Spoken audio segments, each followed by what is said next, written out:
جن خدائی کاموں کو عیسیٰ علیہ السلام نے اپنی طرف منسوب کیا ہے اس کی حیثیت ترجمانی اور نمائندگی کی ہے، جیسے کوئی سفیر یا ایلچی اپنے بادشاہ کے کاموں کا اپنی جانب منسوب کر کے یوں کہہ دیتا ہے کہ ہم نے فلاں ملک میں فتح کر لیا ہے اور فلاں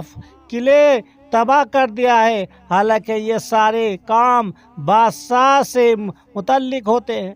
اور سفیر یا ایلچی یعنی کہ جو جنرل اور جو کوئی سیناپتی ہوتا ہے، یہ سفیر ایلچی اردو میں اسے ہی کہا جاتا ہے، تو ایلچی کی حیثیت بادشاہ کے محض ایک ترجمان یا نمائندے کی ہوتی ہے۔ یہ بھی ممکن ہے کہ عیسیٰ علیہ السلام پر جو وحی آتی اور وہ براہ راست ان کے دل پر القائے ہوتی ہوں، درمیان میں جبرائیل علیہ السلام انسانی شکل میں آ کر وحی نہ کرتے ہو، بلکہ اللہ تعالیٰ کے احکام براہ راست ان کے دل پر دوستو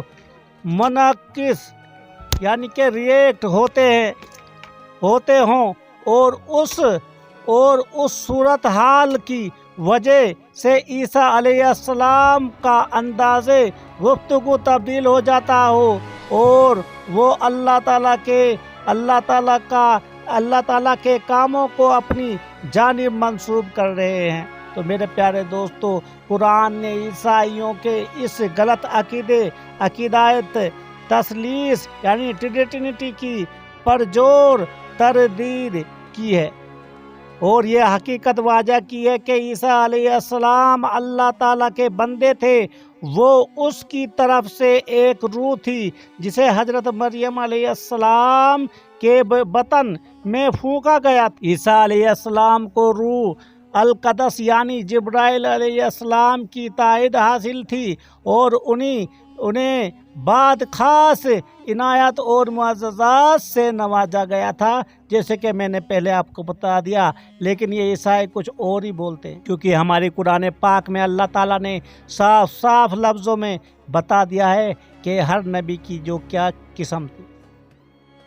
اگر یہ فرض کر لیا جائے کہ اللہ تعالیٰ خود ایک عام روح کی شکل اختیار کر کے عیسیٰ علیہ السلام کی صورت میں ظاہر ہوا تھا، تو ایسا فرض کرنا حقیقت کے خلاف ہے میرے پیارے دوستو، کیونکہ اس کے بعد عبد اور معبود کا تعلق باقی نہ رہے گا، جیسے کہ بولتے ہیں اللہ کے سوا کوئی معبود نہیں ہے۔ تو میرے پیارے دوستو، ایسے باہمی اتحاد یونین یعنی کا نام بھی نہیں دیا جا سکتا، البتہ اسے تقویم یعنی کہ سٹرکچر یا اس جیسا کوئی اور نام دیا جا سکتا ہے، مگر یہ سب اللہ تعالیٰ کی شان کے خلاف ہے۔ اگر آپ عیسائیوں کی اس گمراہی کا نمونہ مسلمانوں میں دیکھنا چاہتے ہیں تو بعد اولیاء اللہ اور بزرگوں کی اولاد کو دیکھ لیں، جنہوں نے اپنے باپ دادا کو کیا کیا درجے دے رکھے ہیں۔ یہ پیر زادے، صاحبزادے اور سجاد نشین اپنے بزرگوں کو خدا تو نہیں کہتے، مگر وہ اپنے بزرگوں کے جو اوصاف بیان کرتے ہیں وہ صرف اللہ تعالیٰ میں پائے جاتے ہیں۔ میرے پیارے دوست، ان قریب ایسے ظالم اپنے انجام کو پہنچیں گے میرے پیارے دوستو، یہ آپ کو پتہ ہے، کیونکہ اللہ شرک برداشت نہیں کرتا۔ تو عیسائیوں کی ایک اور گمراہی یہ ہے کہ وہ عقیدہ رکھتے ہیں کہ عیسیٰ علیہ السلام کو صلیب دی گئی، حالانکہ یہ ان کا مغالطہ ہے۔ انہوں نے عیسیٰ علیہ السلام کے آسمان پر اٹھائے جانے رفیع عیسیٰ کو غلط فہمی سے ان کا مقتول ہونا سمجھ لیا اور پھر اس غلط عقیدے کا پرچار کرتے رہے۔ قرآن نے اس بارے میں واضح کیا ہے کہ یہودیوں نے حضرت عیسیٰ علیہ السلام کو نہ تو قتل کیا اور نہ سولی دی، بلکہ وہ اس معاملے میں شبے میں پڑ گئے موجودہ انجیل میں عیسیٰ علیہ السلام کو سولی دیے جانے کے حوالے سے جو کلام خود عیسیٰ علیہ السلام کی جانب منسوب ہے، اس کے یہ معنی ہرگز نہیں ہے کہ ان کو شہید کیا گیا تھا، بلکہ اس سے یہودیوں کی اس ناپاک جسارت کی طرف اشارہ ہے جو انہوں نے اپنے نزدیک حضرت عیسیٰ علیہ السلام سولی دے دی تھی۔ یہ اور بات ہے کہ اللہ تعالیٰ نے عیسیٰ علیہ السلام کو یہودیوں کے شر سے محفوظ رکھا تھا، پھر اسی واقعے سے متعلق عیسیٰ علیہ السلام کو حواریوں کا جو قول ملتا ہے، اس کی بنیاد بھی ایک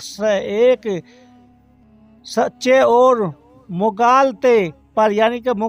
پر ہے کہ کوئی شخص آسمان کی طرف اٹھایا ہی نہیں جا سکتا، کیونکہ انہوں نے نہ ایسا کبھی سنا اور نہ دیکھا، اور نہ ان کے خیال میں کبھی ایسا آیا۔ اس لیے حواریوں نے حضرت عیسیٰ علیہ السلام کے آسمان پر اٹھائے جانے کو ان کا قتل ہونا سمجھ لیا۔ میرے پیارے دوستو، یہ عیسائیوں کا عقیدہ ہے۔ اسی طرح انجیل میں بھی یہی بات لکھی ہے دوستو۔ تو میرے پیارے دوستو، آپ کو سمجھ آ گیا ہوگا کہ میں کیا کہنا چاہتا ہوں،